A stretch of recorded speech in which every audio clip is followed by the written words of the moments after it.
Hello there, and Merry Christmas and Happy New Year to each and every one of the soccer supporters across the world.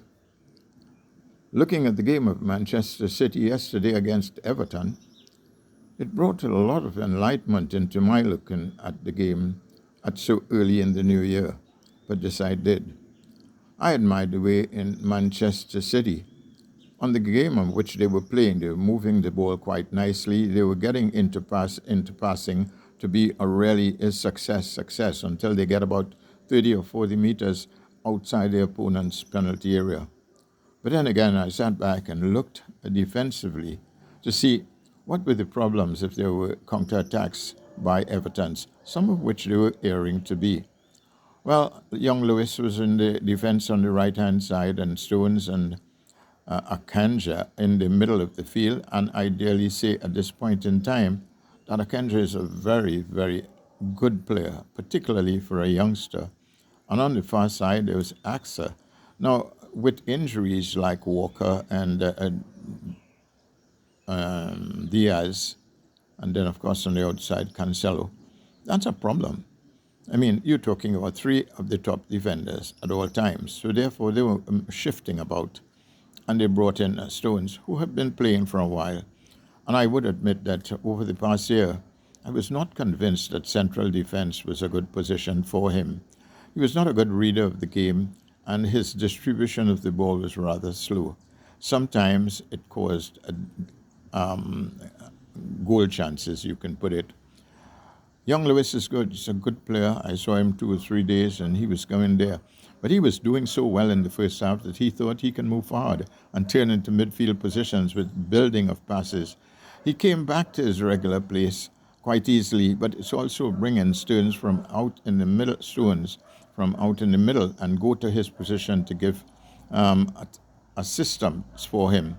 So maybe he should have stayed a little bit more, simply because of the fact that Stones is not playing in the right wing back position. When you're removing from a central defense to a right wing back, your positional play may not be good. Even the aggression that is necessary out there may not be what you're looking at. But in the middle of the game, we looked at it. Kevin De Bruyne, Bernardo Silva, and Rodri. I thought that was a satisfactory team, and they were really doing the job well. They were moving it around. If they couldn't go forward, they'd come right back, make the circle on the far side to Ake or on one side to Lewis.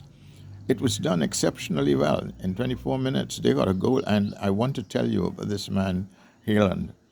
A lot of people are seeing that this guy is scoring a lot of goals, and I have seen it as well.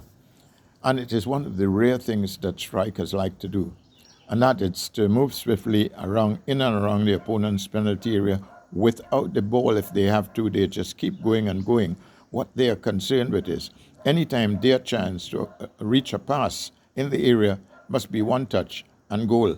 He did that in this game as well, and I've seen him do it so many times before. A wonderful asset for Manchester City, and I hope that he gets on with it. He actually nearly got onto it in a few times during the course of this game, but the ball bounced on defenders, goalkeepers. The goalkeeper was doing well, and they didn't get it. At the same time, they got a counter-attack, which was scored very well. The aggression of Everton annoyed me to a great extent. Is it going to be a habit now that so long as you want to slow down an opponent, you start playing unnecessary fouls, and the referees are being very soft on the situation? It is not worth the while. You're going to have to play the game the way it's supposed to be played. And we do not want to see it. I have seen it started over the last week that everybody was trying to get aggressive. If they can't get the ball, take your leg, stamp on your ankles. And the referees are not paying attention, or as much attention as they should. I give in to the fact that they got a point, and at this point in time, I am only talking in relation to the fact that I needed to see Foden on the field. I needed to see that, and definitely, Corneal is playing a little bit better. He has been standing out on the left-hand side and going into that track there and losing the ball because he can't get. They're going to be two marking him out there. he decided to come inside. He was coming with the ball. That's nothing wrong because he played a few good ones and went back without the ball into the penalty area. But as it got to a point, he went right back into it and was trying to get behind the backs of the wing back and square it across. It wasn't working.